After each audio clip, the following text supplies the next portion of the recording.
24-karat magic in the air. Head to toe so clear. Look out!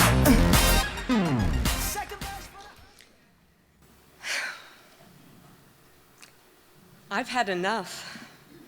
I am tired of feeling locked in and lonely with my autistic son. Zach is only 5 years old, but for the last 3 years, he has been drilled with 40 hours a week of one-to-one intensive therapy in a closed room in our basement. He is exhausted. I'm exhausted. I can't watch this anymore. I gotta get us out of here. So you know what?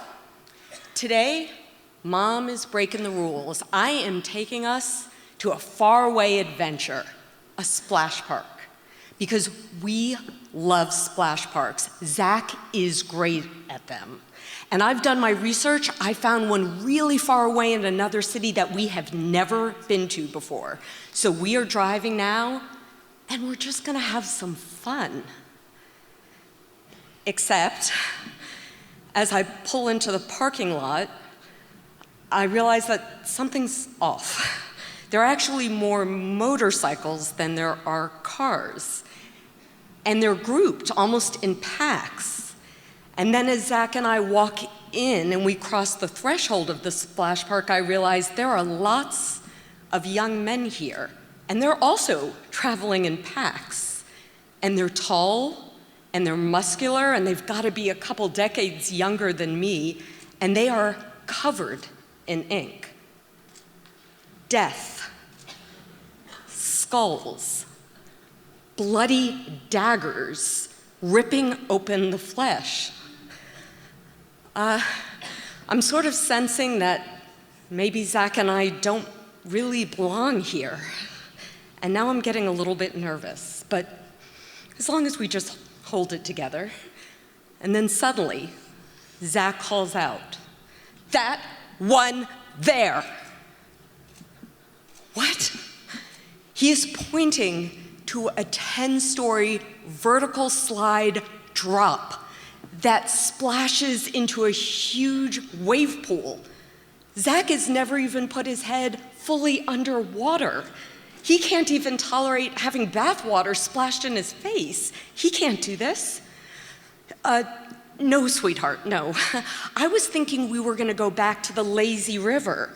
Remember the part where we get up above the water on the tubes and we're singing and we're floating?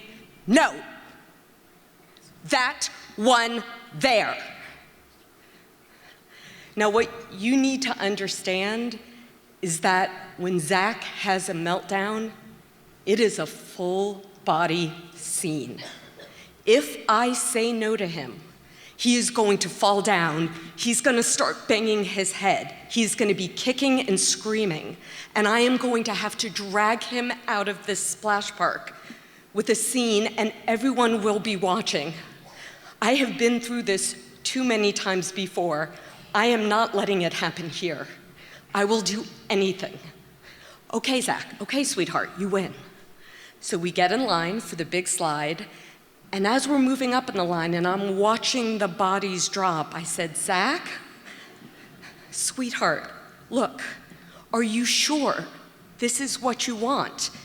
And we're getting closer to the top, and now Zach is getting anxious.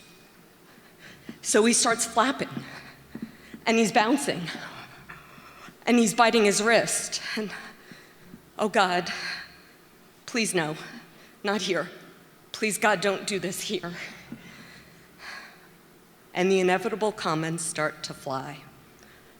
Yo, that's some weird shit. Yo man, come check out the freak over here. Mama, I think there's something wrong with your son. Yeah. And now, I am truly scared because there are a few things I know for sure. There is no way my son can survive this slide. And there is no way I can pull him back from it without causing a massive scene. And there is no way that this crowd can possibly understand what I am going through right now. But Zach's backed me into a corner. I have no choice. I have to risk it. So I announce in a loud voice to the crowd, "Hi, this is my son Zach. He's only 5 years old, and he has autism. And it's a really serious disability, and he thinks he knows what he wants, but I know he can't do this. So if you'll just step aside, we're gonna work our way back down. I'm gonna take him back down the steps. He'll be all right." I hear this voice, and I look over. And it's a young man. He couldn't be more than 20. He's huge. He's strong. He's scary. And I said, "Well, no, thank you, but that's the thing. He won't be all right. See, he thinks he knows what he wants, but I know he can't handle this. So thank you. Lady," he says. "He's disabled. He ain't dumb. He's seen it. He knows what he wants. Let the boy do it. And I'll look out for him." Oh. I don't know what it is exactly about this man. Maybe it's that he sees that I am a mother who is trapped and terrified, and he has just given me a way out. Or maybe it's that he thinks my disabled son is worthy of his protection. Or maybe this is our crowd, after all, and the fact that my son is other isn't quite as horrible as I had thought.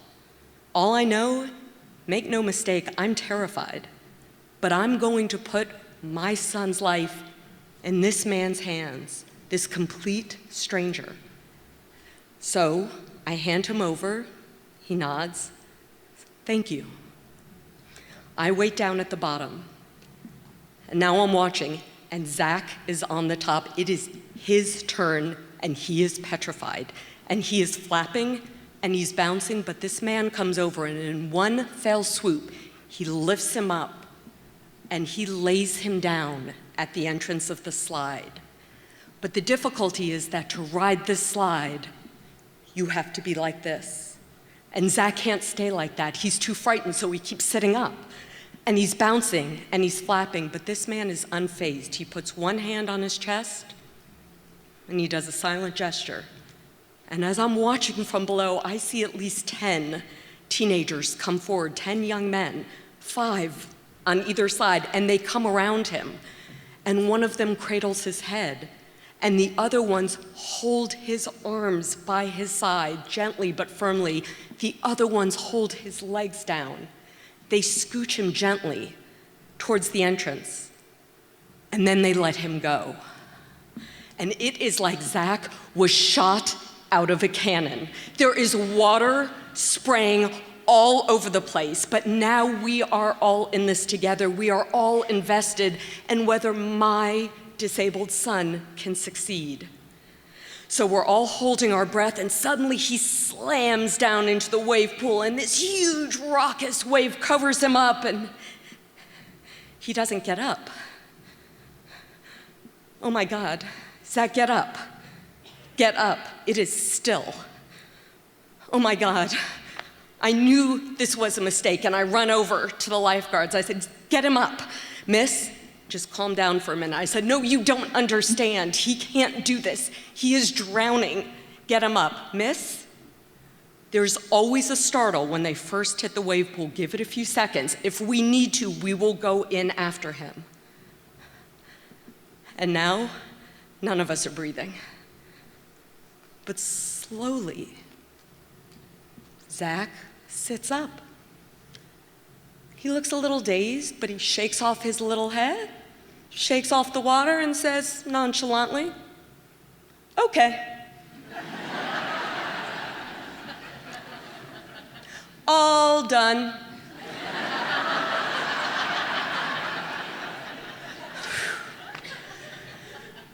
And I realize as I'm looking up on the top that they're so far up there that they can't tell that he's okay, so I've got to let them know. So I say, "Yes, he made it."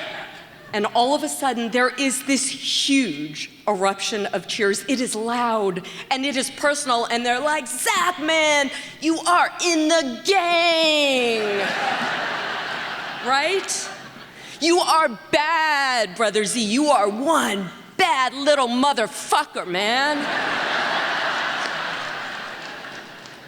And I am elated, but I'm also determined that Zach understand what he just made happen. So I pull him out of the wave pool, and he's not paying attention, and I turn him towards that crowd. And I said, "Zach, sweetheart, look up. That cheering, that's for you because you did it with their help. Look what you made happen. That's for you, sweetheart. Can you understand that?" And he puts his head down to process, and he's listening, and yes, bad, yes, I'm motherfucker, yes.